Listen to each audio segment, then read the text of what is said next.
bombastic side eye, criminal offensive side eye. Tapi bohong.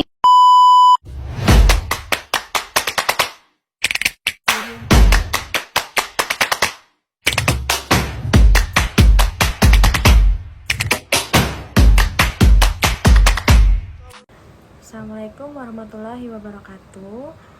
Aku Erlina Dilarumdani. Nah, di sini aku akan menjelaskan sedikit materi yang aku tahu tentang rekayasa perangkat lunak. Nah, rekayasa perangkat lunak itu nanti ada subbab materi yang akan aku jelasin di sini. Nah, kalian tahu nggak sih rekayasa perangkat lunak atau RPL itu apa? Nah, rekayasa perangkat lunak itu merupakan suatu profesi seorang software engineering dalam bidang untuk merancang, membuat, atau mengembangkan suatu aplikasi atau sistem yang telah dibuat agar suatu sistem atau aplikasi yang dioperasikan itu akan berjalan dengan sedikit error atau bahkan tiada error. Nah, di sini berarti tugasnya si software engineering itu untuk meminimalisirkan. Nah, paham kan sekarang? Oh ya, sebelumnya kenalin, aku Erlina Dilarumdani. Aku mahasiswa semester 5 di UMT, jurusan prodi tentunya Teknik Informatika. Nah, di sini ada kontak-kontak aku. Nah, di sini boleh kalian hubungi aku jika ada kesalahan di presentasi aku ini, karena kita sama-sama belajar dan aku juga butuh koreksi dari kalian. Nah, teman-teman, selanjutnya di sini ada subbab materi yang akan aku bahas. Nah, di sini ada yang bagian 9 tuh ada pemodelan persyaratan, dia ada berbasis skenario, ada berbasis kelas, dan ada berbasis perilaku, pola, dan aplikasi web atau seluler. Nah, yang pertama ini ada pemodelan persyaratan yang berbasis skenario. Apa sih persyaratan berbasis skenario itu? Nah, sebelum itu kita harus tahu dulu persyaratan analisa sebelum kita tahu dari skenario tersebut. Nah, analisis persyaratan menghasilkan spesifikasi operasional perangkat lunak karakteristik menunjukkan antarmuka perangkat lunak dengan elemen sistem lainnya. Nah, maksudnya di sini analisis dari persyaratan nanti akan menghasilkan spesifikasi operasional. Nah, perangkat lunak ini dengan karakteristik menunjukkan antarmuka perangkat lunak dengan elemen sistem lainnya. Nah, dan menetapkan batasan yang harus dipenuhi dalam perangkat lunak.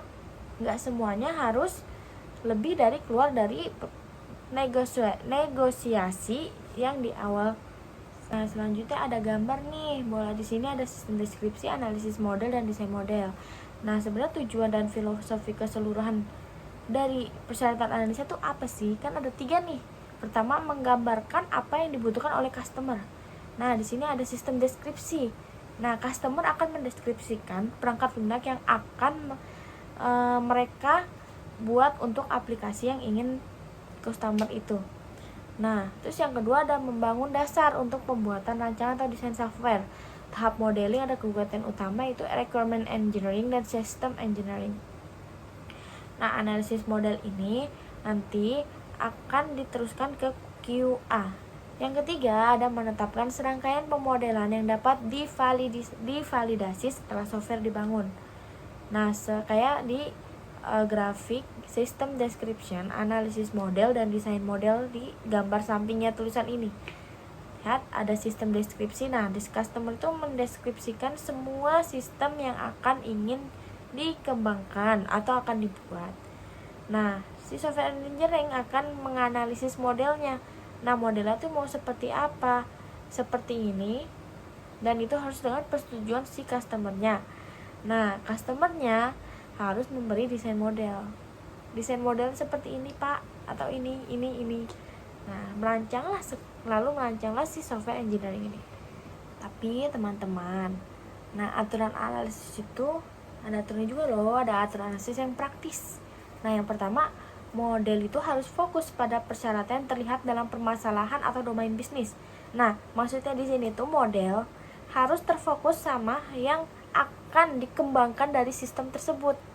Selanjutnya teman-teman, analisis praktis atau ada aturannya, aturan analisis praktis. Yang pertama ada model harus fokus pada persyaratan yang terlihat dalam permasalahan atau domain bisnis. Tingkat abstraksinya harus relatif tinggi. Nah, maksudnya di sini Yang paling utama itu harus fokus pada peserta terlihat dalam permasalahan atau domain bisnis yang ingin dikembangkan dalam suatu aplikasi. Yang kedua, ada setiap elemen model persyaratan harus menambah pemahaman keseluruhan tentang persyaratan perangkat lunak dan memberikan wawasan ke dalam domain informasi, fungsi, dan perilaku sistem. Jadi intinya di yang kedua ini aturan analisisnya dia harus detail, lebih detail lagi dari elemen-elemen model dari persyaratan itu yang tadinya penjabarannya hanya A, B, C, sekarang ada A1, A2, A3, mungkin seperti itu ya teman. Nah yang ketiga ada menurut pertimbangan infrastruktur dan model non fungsional lainnya sampai tahap desain. Nah, maksudnya di sini tidak akan menambahkan elemen-elemen model lain yang tidak terlalu penting dalam tahap desain ini. Jadi di sini mengutamakan desain-desain yang sudah dirancang dan dipinta oleh customer tadi. Yang keempat, minimalkan sambungan di seluruh sistem. Nah, di sini yang sulit. Kita harus menyambungkan beberapa sistem yang lain agar bisa saling berkesinambungan. Nah, yang kelima, pastikan bahwa model persyaratan memberi nilai bagi seluruh pemangku kepentingan. Jelas, harus. Kalau nggak penting, kenapa harus ada di situ, di desainnya ya kan? Nah, yang terakhir, buatlah model sederhana mungkin dan jangan membingungkan pengguna untuk menggunakan aplikasi atau perangkat lunak tersebut. Buat sesederhana mungkin agar semua orang mengerti tanpa arahan-arahan yang lain. Tadi kan ada tuh pembahasan analisis domain. Apa sih analisis domain itu? Nah, analisis domain itu perangkat lunak adalah analisis domain adalah perangkat lunak, identifikasi, analisis, dan spesifikasi persyaratan umum dari domain aplikasi tertentu. Biasanya itu digunakan kembali pada beberapa proyek dalam domain aplikasi tersebut. Nah, di situ maksudnya analisis domain, dia mengidentifikasi domain aplikasi yang sudah ada di sistem tersebut. Biasanya analisis domain adalah aktivitas rekayasa perangkat lunak berkelanjutan yang tidak terkait dengan proyek perangkat lunak manapun. Nah, analisis domain itu jadi dia melakukan rekayasa ulang terhadap sistem yang sudah ada, tapi tidak sama dengan sistem manapun, gitu loh.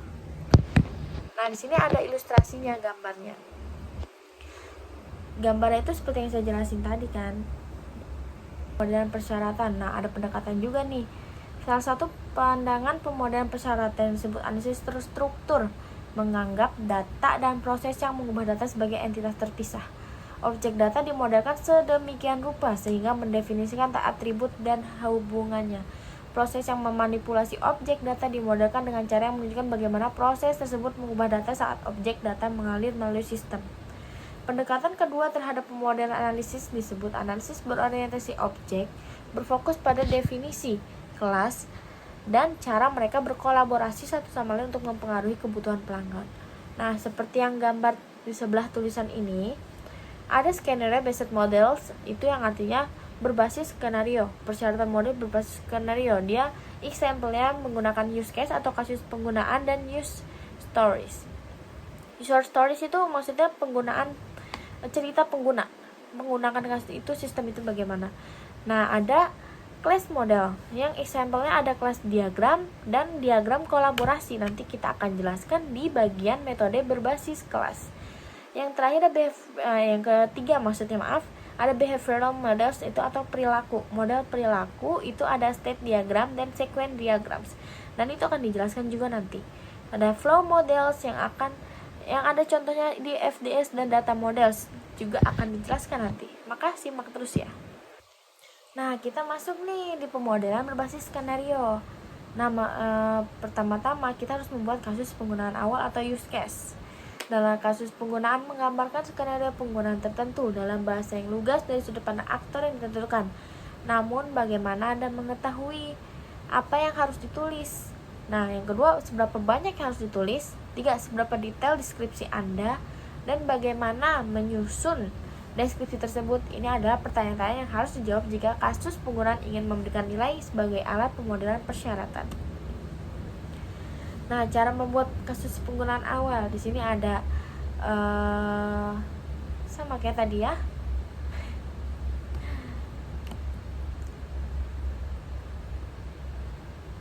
Nah, use case ini bisa menjelaskan siapa dan apa di dalam sistem software. Pada dasarnya use case menggambarkan interaksi yang terjadi antara pengguna dan sistem yang perlu dijelaskan dalam use case. Ada 6 hal, yaitu siapa aktornya, apa yang menjadi tujuan use case-nya, apa saja kondisi atau syarat yang dipenuhi, apa saja pengecualiannya, apa prioritas use case. Output use case menghasilkan sebuah dokumen biasanya disebut dengan System Requirement Specification. Lanjut. Nah, di sini ada menulis kasus penggunaan formal. Model tersebut mengarahkan yang mengandung use case karena ada banyak kondisi di mana informasi terkait requirements tidak jelas hanya dengan use case. Kita perlu membuat model lain yang mendukung use case tersebut. Model yang biasa mendukung use case adalah activity diagram dan swimlane diagram. Nah, seperti di gambar ini. Ini ada safe home. Nah, di safe home ini dia bercerita tentang kamera yang ada di rumahnya. Nah, si aktor ini ingin kamera yang di rumahnya itu terhubung dengan ponselnya. Nah, itu termasuk sistem kan? Sistem juga. Nah, di sini homeowner ingin mengakses kamera surveillance via the internet. Nah, dia ingin mengakses kameranya via internet. Nah, terus dia akan mengkonfigurasi safe home parameter, sistem parameter. Nah, dari pemasangan sistem tersebut, jika ada suatu bahaya itu ada set alarm. Ya, menggunakan alarm. Nah, selanjutnya ada diagram aktivitas. Nah, aktivitas diagram ini untuk pengawasan akses kamera via internet, menampilkan fungsi tampilan kamera, arti simbol pada diagram. Nah, ada lingkaran hitam, lingkaran kecil warna hitam dengan putih di luarnya, persegi panjang belah ketupat garis dengan panah di salah satu ujungnya. Nah, masing-masing simbol tersebut ada artinya loh. Nah, maksudnya itu lingkaran hitam itu adalah aktivitas yang akan dimulai. Misal, pemilik rumah atau aktor tersebut akan memasukkan sebuah password dan user ID. Oke. Nah, di gambar belah ketupat itu adalah opsi. Nah, opsi tersebut ada password yang valid atau tidak valid dalam password tersebut. Nah, di sini jika dia valid, dia akan banyak opsi fungsi yang di situ. Ada yang surveillance itu kayak tadi spesifik kamera, ada thumbnail dan select kamera icon. Dan dia di situ bisa melihat kamera via internet di ponselnya. Jika dia memasukkan invalid password, maka dia akan re-entry, akan mengulang lagi. Jika ya udah akan selesai di akhir lingkaran hitam yang ada putihnya. Itu adalah akhir dari semua aktivitas. Diagram swimlane apa sih? Nah, dia tuh variasi yang berguna dari diagram aktivitas dan memungkinkan Anda untuk mewakili aliran aktivitas yang dijelaskan oleh use case dan pada saat yang sama menunjukkan aktor mana atau jika ada beberapa aktor yang terlibat dalam use case tertentu atau analisis kelas. Nah, itu analisis kelas masih ada terlibat 10 ya. Nah, mempunyai tanggung jawab atas tindakan yang dijelaskan oleh persegi panjang. Nah, ada simbol baru lagi, persegi panjang. Dia itu tanggung jawab di representasi sebagai segmen paralel yang membagi diagram secara vertikal seperti jalur di kolom 6. Sebenarnya sama aja kayak tadi diagram aktivitas. Kan sama aja gambarnya kan? Nah, kita lanjut sekarang ke bab 10, ada pemodelan persyaratan metode berbasis kelas. Mari kita pelajari. Pemodelan berbasis kelas mewakili objek yang akan dimanipulasi oleh sistem, operasi, atau disebut juga metode atau layanan yang akan diterapkan pada objek untuk melakukan manipulasi hubungan antar objek dan kolaborasi yang terjadi antara objek. Kelas yang ditentukan. Elemen model berbasis kelas mencakup ada identifikasi kelas, analisis dan objek, ada atribut, definisi operasi, model kolaborator, tanggung jawab kelas CRC, diagram kolaborasi, dan paket analisis. Bagian selanjutnya menyajikan serangkaian pedoman informal yang akan membantu dalam identifikasi representasi mereka. Nah, di sini ada diagram kelasnya versi metode berbasis kelas. Komponen tersebut dapat digambarkan dalam bentuk diagram dengan nama kelas diagram. Kelas diagram terdiri atas nama kelas, atribut, operation, dan relationship.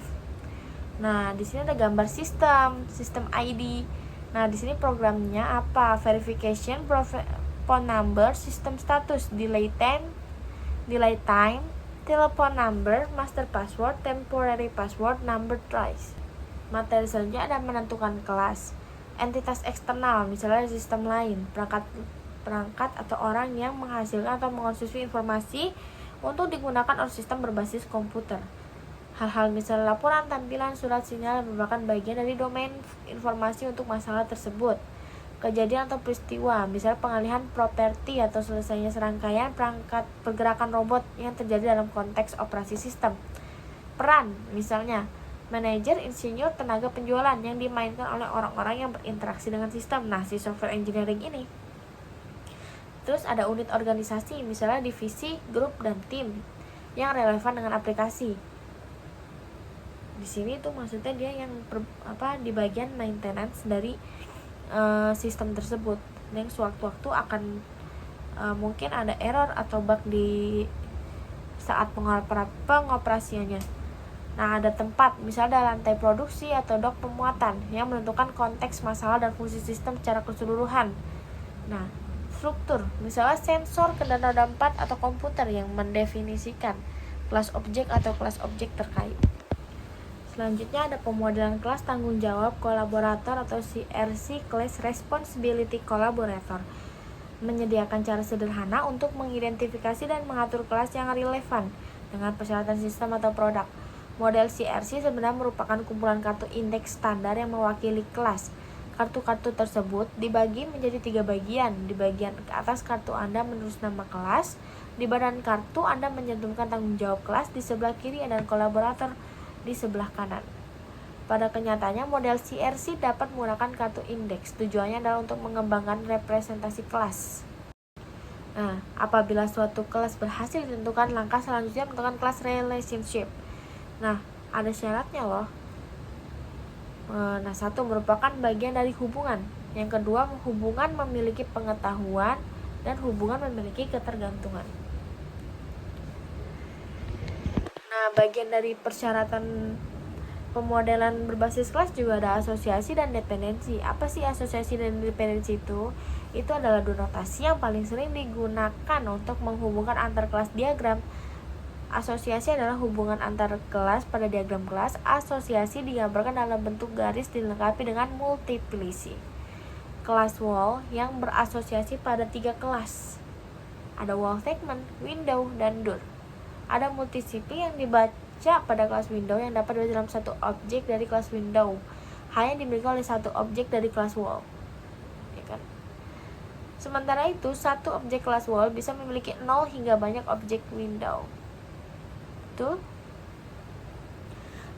Dependensi terjadi apabila ada suatu kelas yang memiliki ketergantungan dengan kelas lain.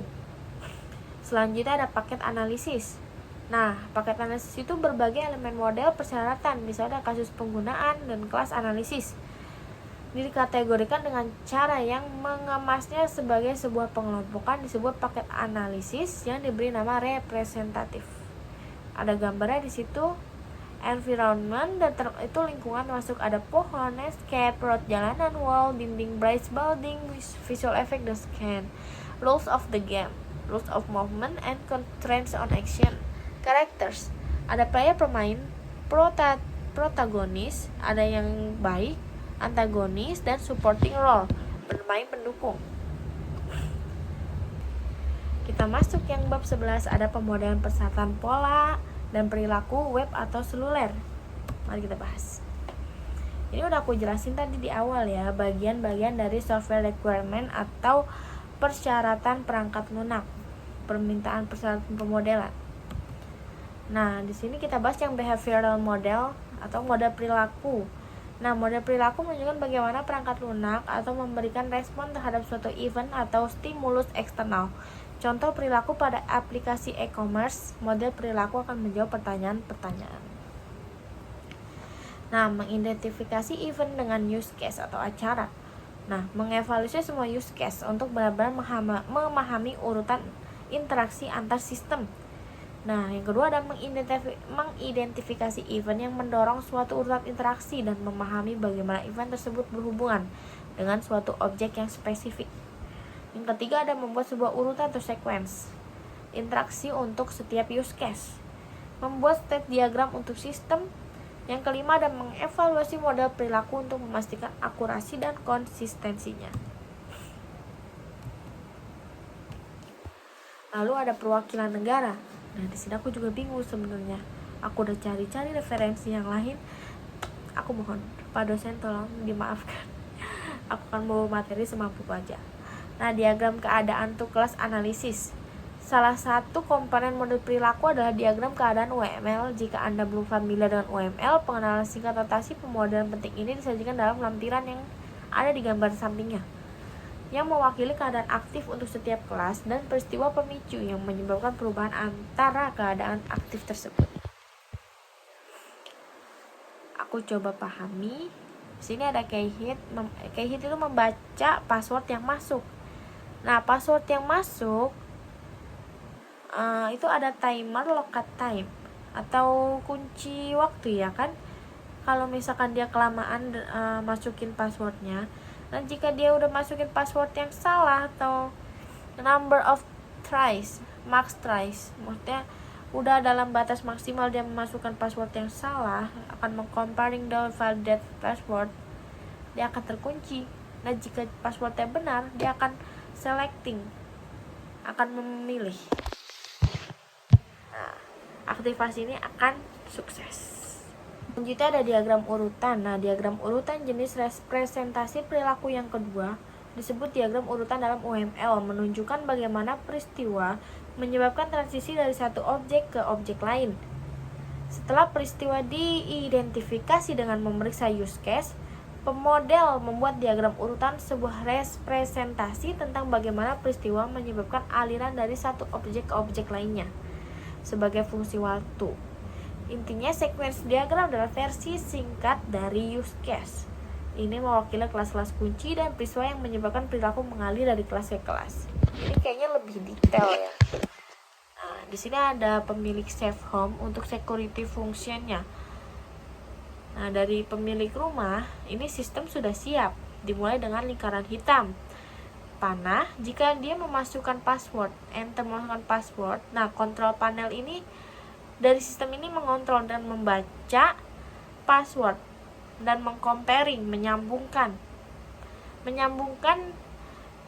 dengan number of tries atau max tries. Itu maksudnya mungkin akan terkunci jika password itu benar dan tidak akan bisa masuk kalau password itu salah.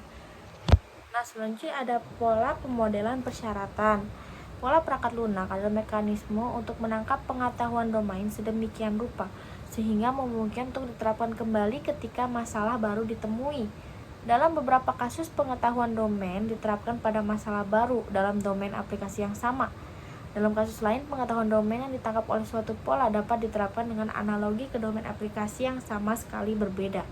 Menggunakan pola yang sudah ada untuk permasalahan yang sama dapat mempercepat software engineering. Seringkali lebih baik mengikuti pola yang sudah diketahui ketika ingin memodelkan requirement. Jadi intinya dalam materi ini, pembahasan yang saya ketik di sini, pola pemodelan itu adalah jadi kalau misalkan si software engineering ini ingin merancang aplikasi, itu pasti menggunakan model yang lama agar mempercepat proses software engineeringnya. Untuk tambahan-tambahan sistem itu hanya menambahkan, jadi tidak perlu memulai dari awal lagi. Lalu ada pemodelan aplikasi web. Pengembangan aplikasi web dan seluler seringkali skeptis ketika gagasan analisis kebutuhan disarankan. Analisis persyaratan memang memerlukan waktu, namun penyelesaian masalah yang salah memerlukan waktu lebih lama lagi. Pertanyaan untuk setiap web app dan pengembang seluler sederhana saja, apakah Anda yakin memahami persyaratan masalah atau produk? Jika jawabannya adalah ya, maka pemodelan persyaratan dapat dilewati. Tapi jika jawabannya tidak, maka pemodelan persyaratan harus dilakukan. Jadi di sini pemodelan web, jika kamu mengerti apa itu persyaratan untuk pengembang itu memahami persyaratan masalah suatu produk, misalkan kamu paham nih masalah produk ini apa aja, nah itu tak perlu dia bikin pemodelan. Kalau misalkan dia nggak ngerti dalam produk ini, misalkan ini produk baru, dia harus merancang semua pemodelan persyaratan. Nah, kan ada pertanyaan, Coba nih, berapa banyak analisis yang cukup? Nah, pemodelan persyaratan web ini ada jenis kelas, ada model konten, interaksi, fungsional, navigasi, dan konfigurasi. Nah, ini terakhir, pembahasan terakhir tadi tentang yang web dan aplikasi. Di sini ada kesimpulan. Nah, kesimpulan ini aku bacain aja deh ya. Nah, tujuan dari pemodelan persyaratan adalah untuk menciptakan berbagai representasi yang menggambarkan apa yang dibutuhkan pelanggan, menetapkan dasar untuk pembuatan desain perangkat lunak, dan mendefinisikan serangkaian persyaratan yang dapat divalidasi setelah perangkat lunak dibangun atau dibuat. Nah, model berbasis skenario itu kesimpulannya menggambarkan kebutuhan perangkat lunak dari sudut pandang pengguna. Deskripsi interaksi antara aktor dan perangkat lunak berdasarkan naratif atau template. Ada elemen pemodelan utama diperoleh selama perolehan persyaratan kasus menggunakan mendefinisikan langkah-langkah kunci untuk hal-hal tertentu fungsi atau interaksi. Nah, yang pemodelan berbasis kelas kesimpulannya menggunakan informasi berasal dari kasus penggunaan dan deskripsi aplikasi tertulis lainnya untuk mengidentifikasi kelas analisis. Penguraian tata bahasa dapat digunakan untuk mengekstrak kelas dari kandidat, atribut, dan operasi dari narasi berbasis teks. Yang terakhir ada pemodelan perilaku. Selama analisis kebutuhan menggambarkan perilaku dinamis perangkat lunak. Model perilaku ini menggunakan masukan dari elemen berbasis skenario atau berbasis kelas untuk mewakili keadaan kelasnya. Dalam diagram keadaan dan diagram urutan adalah notasi yang digunakan untuk pemodelan perilaku atau behavioral model. Pola analisis memungkinkan insinyur perangkat lunak menggunakan pengetahuan domain yang ada untuk memfasilitasi pembuatan model persyaratan. Oke, kita ada di akhir slide. Ini presentasi yang bisa aku bawakan. Kurang lebihnya ya saya mohon maaf. Saya juga belajar di sini. Nah, saya ulangi, kalau ada yang salah dari saya atau ada yang kurang dari saya, kalian bisa hubungi kontak yang ada di presentasi ini. Bye-bye. Assalamualaikum warahmatullahi wabarakatuh.